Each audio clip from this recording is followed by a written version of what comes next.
Hey, it's me, Ricky, with another captivating family drama. I stood at my front door, but my key wouldn't turn. While I was fighting to survive and return home, my own mother was busy appraising my life and selling my inheritance to the highest bidder.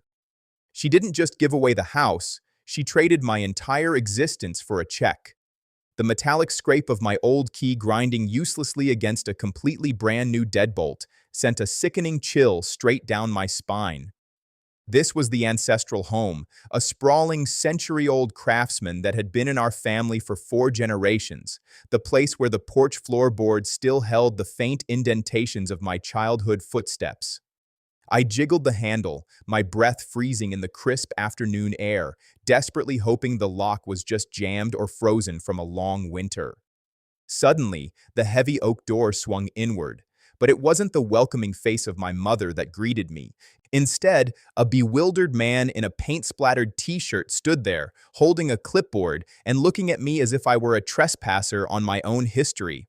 I stammered through an apology, my voice raspy and unfamiliar even to my own ears, explaining that there must be some kind of massive mistake because this was my family home.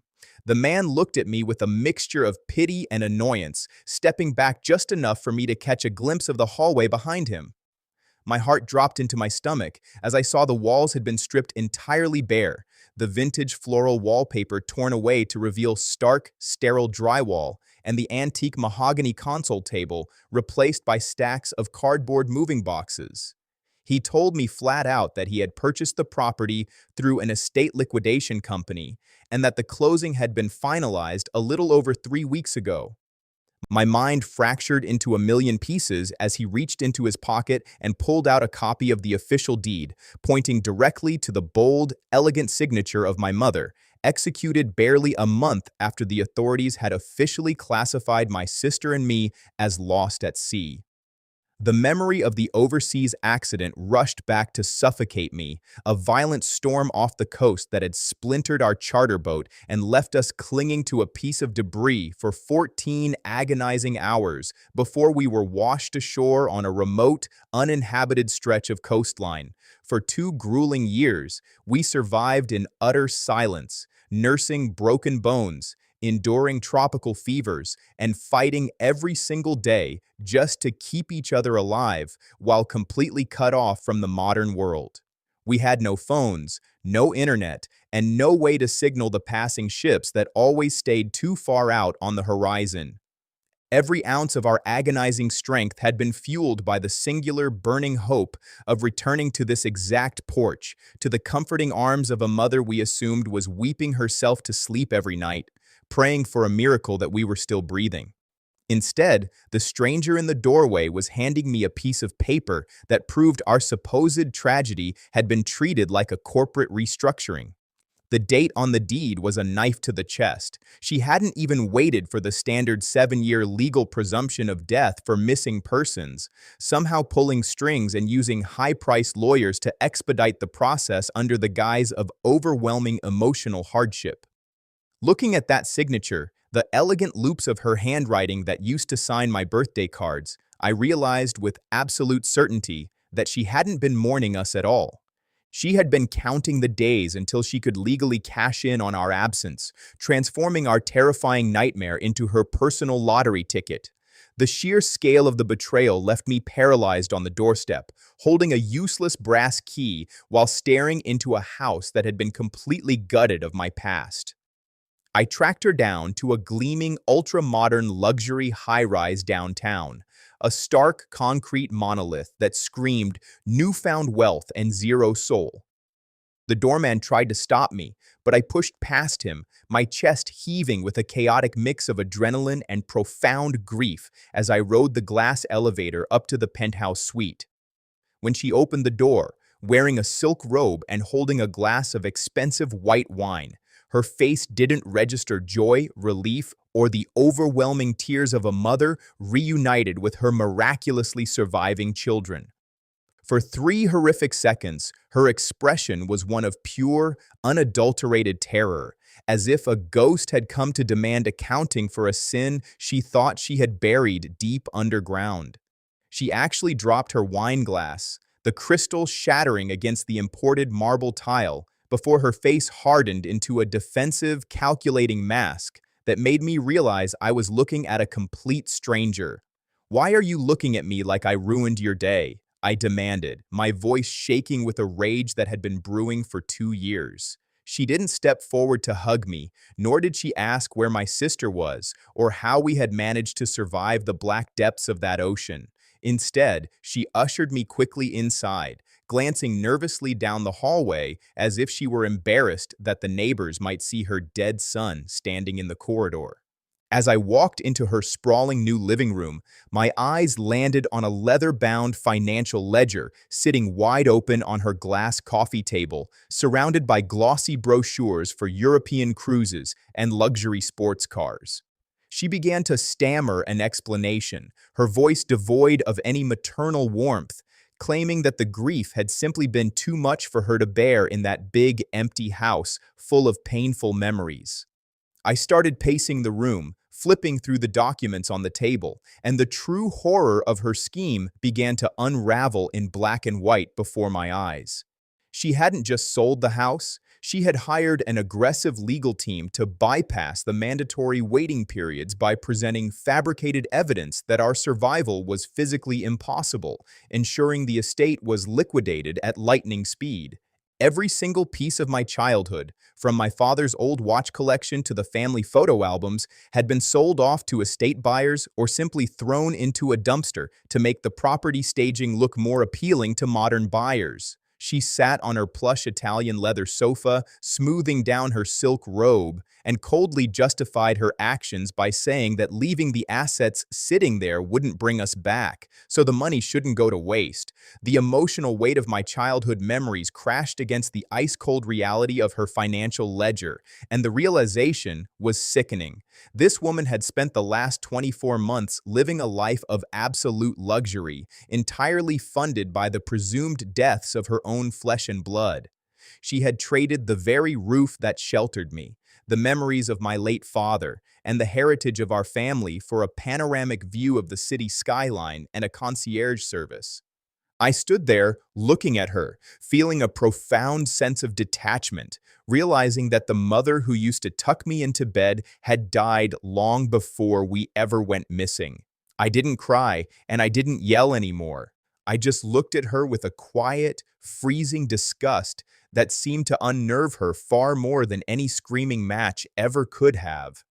What my mother failed to realize during her frantic rush to capitalize on our tragedy was that my sister and I hadn't gone on that fateful trip as penniless backpackers.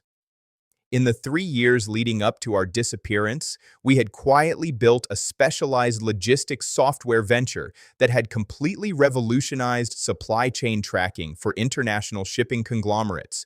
We had intentionally kept the company private and highly confidential while navigating regulatory approvals, meaning the true scale of our intellectual property and incoming revenue streams was completely invisible to anyone looking at a basic bank account. While she was busy scrambling to liquidate a few $100,000 worth of real estate, our automated corporate accounts had been accumulating millions in licensing fees and recurring tech contracts that sat entirely untouched in a secure trust. The supreme irony of the situation began to settle over me like a heavy, powerful cloak as I stood in her high-rise apartment, listening to her lecture me about the harsh financial realities of the world. She honestly believed that we had returned as destitute beggars, looking to crawl back into our old bedrooms because we had nowhere else to turn for shelter. She actually offered me a meager monthly allowance from her settlement funds, presenting it as a grand act of charity, completely unaware that my sister and I were currently sitting on a massive, untapped fortune that made her new penthouse look like a public housing unit. Her narrow-minded greed had blinded her to the fact that the children she discarded had achieved a level of wealth she couldn't even begin to comprehend with her small-time real estate scams. I watched her face carefully as I pulled out my phone, logging into our secure corporate treasury portal to verify that our assets were completely intact and had actually tripled during our 2-year absence. The digital display showed a net worth that could comfortably cover the value of her new luxury apartment building 20 times over without even making a dent in our daily interest earnings. The dynamic in the room shifted instantly, turning on a dime from a victim seeking shelter to a powerful, imposing figure who possessed the financial leverage to alter the landscape of her entire world. I could see the exact moment the realization hit her that she had played her hand far too early, trading a permanent generational empire for a handful of quick cash that was already dwindling away. I closed the app, slipped the phone back into my pocket, and looked down at her with a calm, terrifying serenity that made her visibly flinch. The maternal leverage she thought she held over my future evaporated into thin air, leaving her looking small, frail, and pathetic in her expensive silk robe. I told her quite plainly that she had made her choice to value a quick payout over the hope of our survival, and now she would have to live with the exact boundaries of that bargain.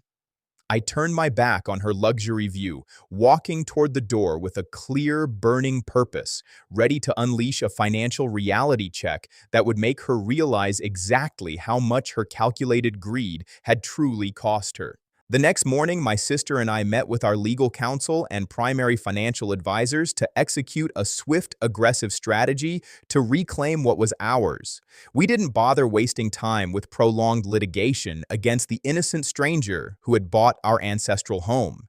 Instead, we simply made him an undeniable cash-over market offer that no rational human being could possibly refuse. Within 48 hours, the paperwork was drawn up, a massive premium was wired into his account, and the deed to the Craftsman house was officially transferred back into our names. Once the property was secured, I instructed our legal team to immediately cut off my mother's access to any remaining family trusts, freezing every single secondary account she had manipulated during our absence. We then served her with a formal legal notice at her luxury building, detailing the full reinstatement of our lives, our corporate assets, and the absolute revocation of her status as an heir to any portion of our estate. The look on her face when her credit cards began bouncing at her favorite high-end boutiques was described to me by our attorney with a sense of grim satisfaction. She tried to storm our office, weeping and screaming about family loyalty and how she had only acted out of a broken heart. But the security team we hired turned her away at the glass doors without a second thought. The ultimate realization that her impatience and greed had permanently locked her out of a multi-million-dollar generational fortune was a psychological blow from which she would never truly recover. The true psychological toll, however, was ours to bear as we sat in our lawyer's office, reviewing the deposition tapes of her initial estate filings. Watching her calmly lie under oath, claiming she had a deep maternal intuition that we were dead just so she could get the judge to waive the missing person's waiting period, was a poison that seeped deep into my veins. It is a uniquely horrifying experience to discover that the person who gave you life values a wire transfer significantly more than the rhythm of your heartbeat. Every tear she shed during those legal proceedings had been carefully choreographed for the probate judge, a calculated performance designed to expedite the liquidation of our childhood memories. I sat in the back of a black car, watching the city lights blur past, feeling a profound sense of emptiness that no amount of corporate success or recovered wealth could ever hope to fill. We had won the financial war in a matter of days, completely crushing her defenses and establishing an ironclad barrier around our fortune, but the victory tasted like ash. The woman who was supposed to be our ultimate safety net had turned out to be a predator waiting for the right weather conditions to strike. There was no joy in watching her ruin, only a deep, abiding sadness for the family we thought we had, and a grim determination to face the future completely on our own terms. A week later, I walked through the empty, echoing halls of the reclaimed Craftsman home, my footsteps sounding unnaturally loud against the stripped hardwood floors. The house was completely vacant now, the painter's equipment gone, leaving behind nothing but bare walls and the faint, ghostly outlines where our family portraits used to hang for decades. I stood in the middle of the living room, looking at the spot where we used to set up the Christmas tree, realizing that the physical structure had been successfully recovered, but the warmth it once held was gone forever. It felt less like a home now and more like a beautifully preserved monument to a time before we discovered the horrific depth of our mother's betrayal. My sister joined me, her boots clicking softly as she walked into the kitchen, carrying 2 paper cups of cheap coffee since all of our family china had been sold off to strangers. We sat on the bottom step of the main staircase, leaning against the banister we used to slide down as children, silently acknowledging the new boundaries of our existence. Wealth had provided us with the ultimate security, giving us the power to buy back our heritage and punish the greed that sought to erase us, but it could never repair the severed bond of a hollow family. We were independently wealthy, entirely safe, and completely alone in the world, bound together only by our shared survival on that remote coastline and the betrayal that welcomed us home. We didn't talk about our mother anymore. She had been effectively erased from our lives, left to drown in the steep maintenance fees of a luxury lifestyle she could no longer afford now that our trusts were locked away. There would be no tearful reconciliations, no dynamic family dinners, and no second chances for a parent who had looked at an empty ocean and saw nothing but dollar signs. We had learned the hardest lesson a child can ever learn, that blood isn't thicker than a windfall, and that some people are entirely incapable of loving anything more than a balanced ledger.